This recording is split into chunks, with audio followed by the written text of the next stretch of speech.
There's a certain kind of man who walks through life believing that kindness alone will protect him. He believes that if he gives more, he'll be valued more. If he sacrifices, he'll be loved. If he stays agreeable, he'll be respected. But deep down, behind his polite smile, lies a quiet ache, the feeling that something isn't right. He helps everyone, yet few help him. He avoids conflict, yet finds himself surrounded by it. He tries to please, yet feels unseen. This man is not weak, he's conditioned.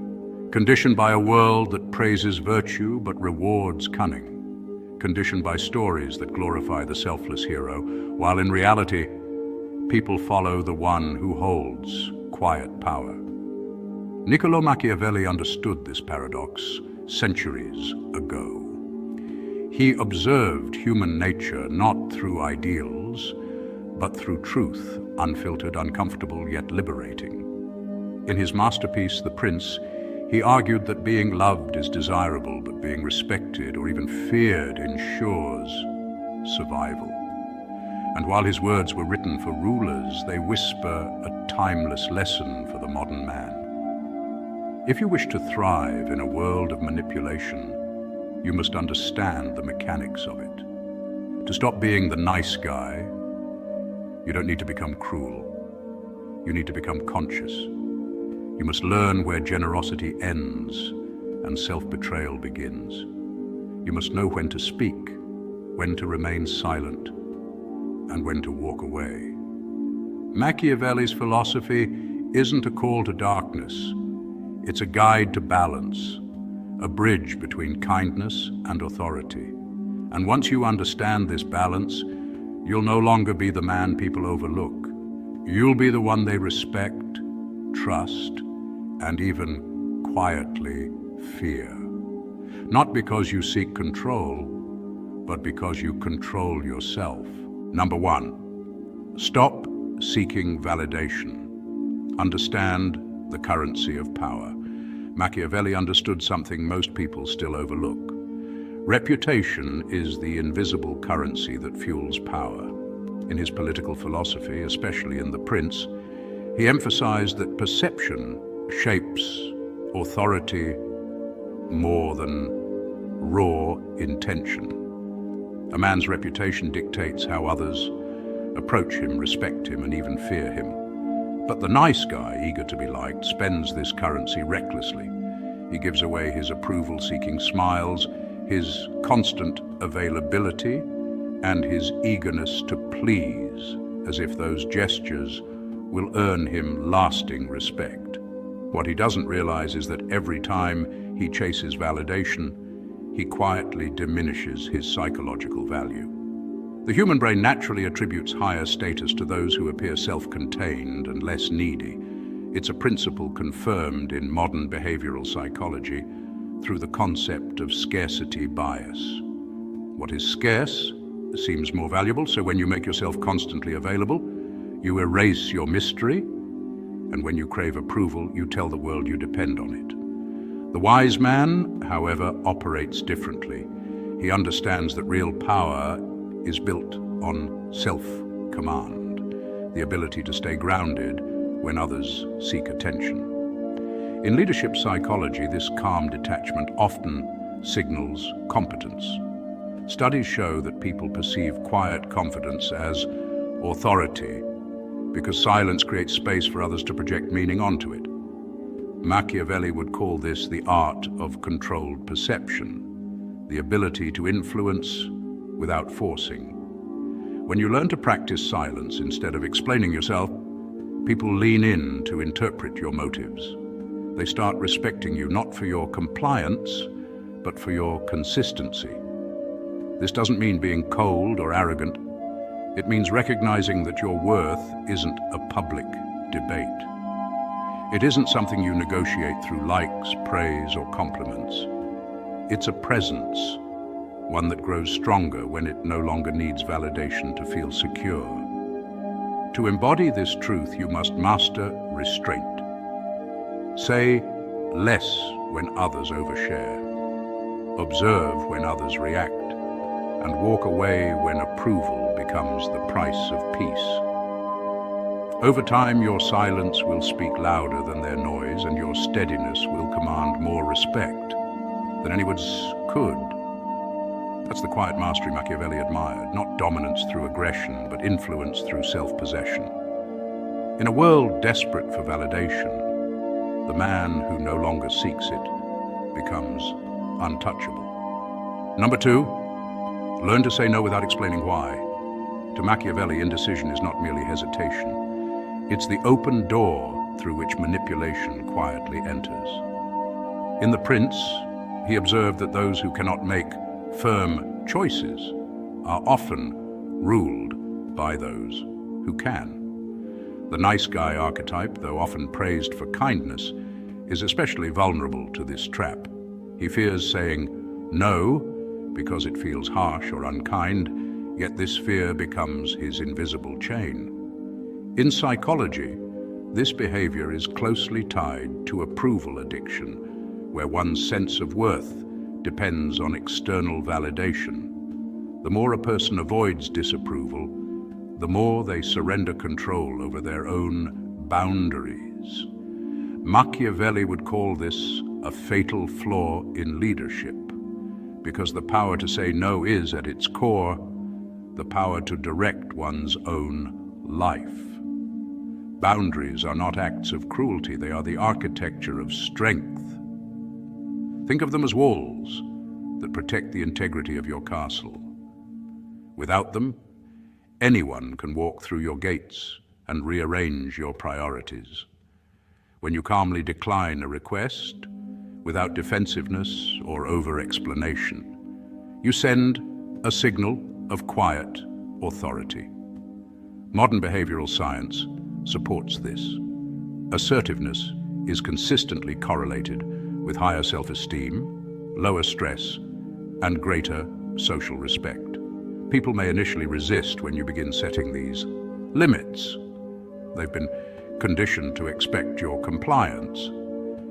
But over time, they adjust. What once seemed like defiance soon becomes recognized as discipline. In human dynamics, consistency breeds credibility. A person who stands firm in their no becomes someone others can trust to mean their yes. This aligns with Machiavelli's philosophy that predictability, when rooted in principle, enhances power. It's not about domination, it's about direction. The nice guy, by contrast, often leaves others guessing. His desire to please clouds his clarity, and uncertainty breeds manipulation. People test his limits not always out of malice, but because unclear boundaries invite negotiation. True strength, Machiavelli would argue, lies not in aggression but in control. Control of one's words, choices, and emotional responses. When you master the art of calm refusal, you cease being reactive and start being respected. Saying no does not make you heartless. It makes you whole. You stop living by other people's expectations and start operating from your own internal compass. In time, others no longer see you as the nice guy to be swayed, but as the steady, self-respecting individual whose presence commands quiet authority. Number 3, detach from outcome, the Stoic Machiavellian mindset. The world often rewards those who can detach emotionally while acting rationally, because emotional control is the foundation of true power. Both the Stoics and Machiavelli recognize this as one of life's greatest strategies. To the Stoics, emotions like anger, fear, and desire were not evil in themselves, but dangerous when left unchecked. Marcus Aurelius and Epictetus taught that wisdom lies in observing emotions without being enslaved by them. They believed that life's chaos cannot be tamed, but one's response to it can. When a man masters this inner stillness, he becomes untouchable. No praise can inflate him, and no insult can shake him. Machiavelli, on the other hand, studied this from a political and psychological lens. He noticed that those who ruled successfully were rarely the most emotional. They were those who could appear calm while calculating their next move. For him, emotional detachment was not coldness. It was strategic clarity. A ruler, or any person seeking influence, had to act based on logic and outcomes, not impulse. This doesn't mean being heartless.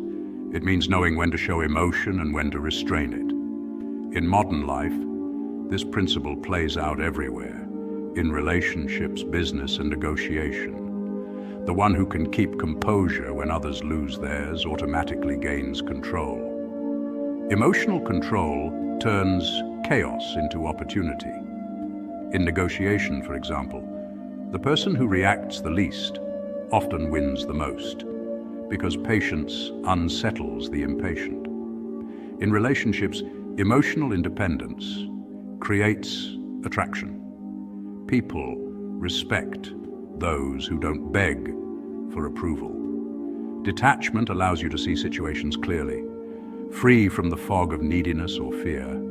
Neuroscience even supports this ancient wisdom.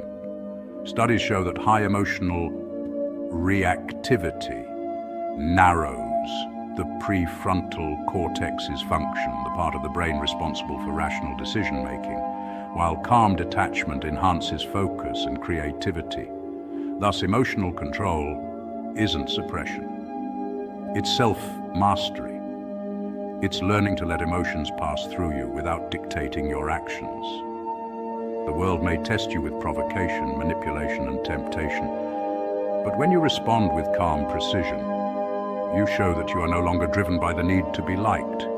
You are driven by the desire to be effective.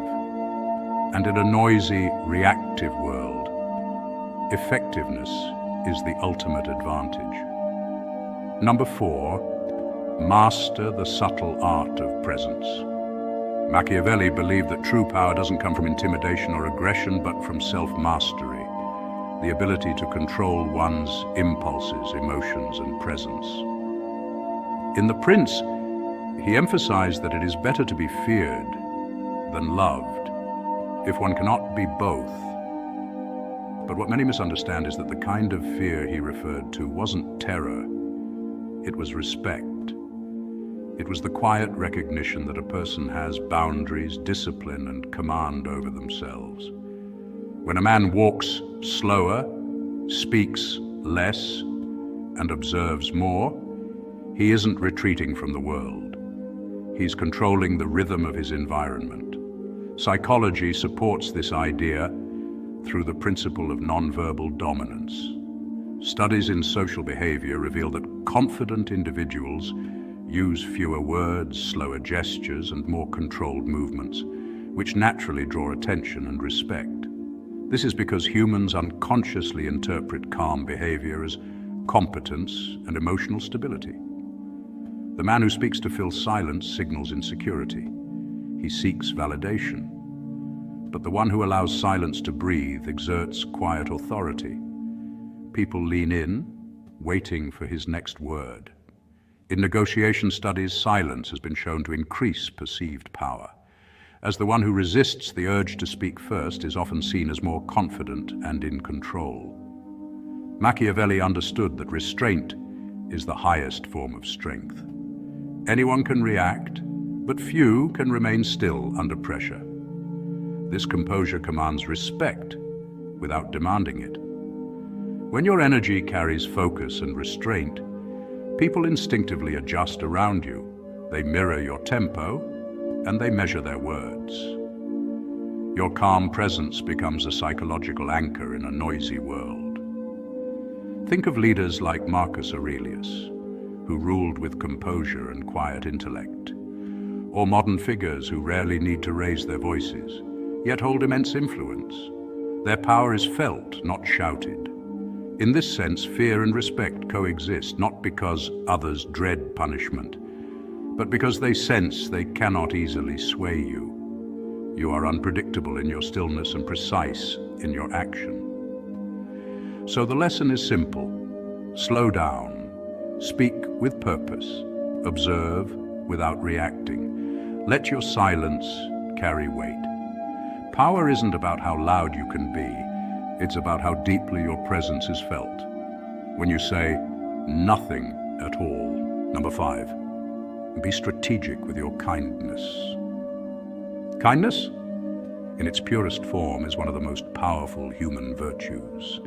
Yet when it's given without discernment, it can become a tool for self-destruction. The Machiavellian principle reminds us that every act of generosity should serve a purpose, not merely an impulse.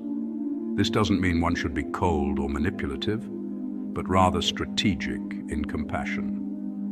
Niccolo Machiavelli, in The Prince, observed that people often exploit the benevolent because kindness, when unguarded, makes one predictable and easy to control. Modern psychology echoes this. Studies on altruism reveal that chronic people pleasers frequently experience higher levels of stress, burnout, and resentment. Why? Because when kindness lacks boundaries, it stops being noble and starts becoming self-sacrifice. True strength lies in choosing who deserves your energy. Not everyone who asks for help appreciates it. Some expect it as a right. The wise understand that kindness, like currency, loses value when given without discernment. In a Machiavellian sense, generosity should reinforce your position, not weaken it. Helping others is most effective when it inspires respect rather than dependence. Consider leaders or mentors who lift others but maintain firm standards. Their benevolence earns admiration because it comes with structure and self-respect. Even in relationships, excessive giving without mutual appreciation often breeds entitlement. People begin to see your kindness as an obligation, not a gift. Psychology calls this the over-justification effect, where repeated, unreciprocated giving causes others to value your actions less over time. To prevent this erosion, one must learn selective compassion to measure when kindness empowers and when it enables. The Machiavellian art of balanced generosity isn't cruelty, it's intelligent self-preservation. Being kind doesn't mean being naive. It means understanding human nature, that not all intentions are pure and not all suffering is accidental. Boundaries, therefore, are the guardians of genuine kindness. They ensure that when you give, you do so from strength, not desperation for approval. Be kind, but let your kindness sharpen your influence, not dull your spirit. When your compassion is guided by wisdom, it becomes a force that uplifts without enslaving you to the demands of others. So yes, be kind, but never to your own detriment, for even the purest light must learn to protect its flame from those who would take its warmth without ever bringing their own fire. Number 6, accept that power and morality are not the same. One of Machiavelli's most radical truths is that morality and strategy rarely align, and this is where the modern nice guy often fails. He believes that being good automatically leads to being respected or successful. But Machiavelli would argue otherwise. The problem isn't kindness itself, it's the misunderstanding of how power works. In The Prince, Machiavelli didn't encourage cruelty or deceit for its own sake. He revealed a difficult truth. The world often rewards perception, not intention. A ruler, or any individual who wants influence, must balance virtue with practicality. Being moral does not mean being naive, and being strategic does not mean being heartless. True mastery lies in knowing when to be the lion and when to be the fox, when to lead with principle and when to maneuver with intelligence. The nice guy confuses goodness with influence because he expects the world to operate on fairness. But human nature, as Machiavelli observed, is guided by self-interest. People admire virtue but follow strength. They respect compassion when it's backed by authority. In psychological terms, this aligns with the concept of dominance preference theory. Societies naturally organize around perceived competence and confidence, not mere kindness. Studies in behavioral psychology also show that overly agreeable individuals tend to experience more workplace exploitation and lower career advancement, not because they lack talent, but because they struggle to assert boundaries. Machiavelli's wisdom reminds us that integrity should be your anchor, not your armor. You can be kind without being a pushover, generous without being gullible, and forgiving without tolerating disrespect. The key is to see the world not as you wish it to be, but as it truly is. A place where power and morality coexist uneasily, and where wisdom lies in navigating both. This isn't cynicism, it's awareness. When you accept reality instead of idealizing it, you stop expecting life to reward you for your goodness and start shaping outcomes through discernment and strength. So the next time you hesitate to assert yourself out of fear of being unkind, remember Machiavelli's lesson. Goodness has no power unless it's paired with strategy. True respect is earned when others sense both your heart and your spine, your capacity for empathy and your command of self. Be moral, yes, but be formidable too. Because in a world that often tests the gentle, only those who understand both kindness and cunning truly endure. When you stop being the nice guy, you don't abandon your kindness, you evolve it. You start to understand that compassion without boundaries leads to exhaustion, while awareness gives your empathy direction. This transformation isn't about becoming cold or indifferent. It's about shifting from emotional dependence to emotional intelligence. Studies in social psychology show that people who practice assertive empathy, helping others while maintaining self-respect, are more likely to experience balanced relationships and higher self-esteem. You learn that innocence can be admirable, but awareness is powerful. The world responds not to blind giving, but to those who act with clarity and purpose. When approval no longer controls you, your energy changes, measured, steady, and magnetic. That's when the real nice guy emerges again, not as a people pleaser, but as a calm, conscious man, wise, grounded, and finally free to give without losing himself.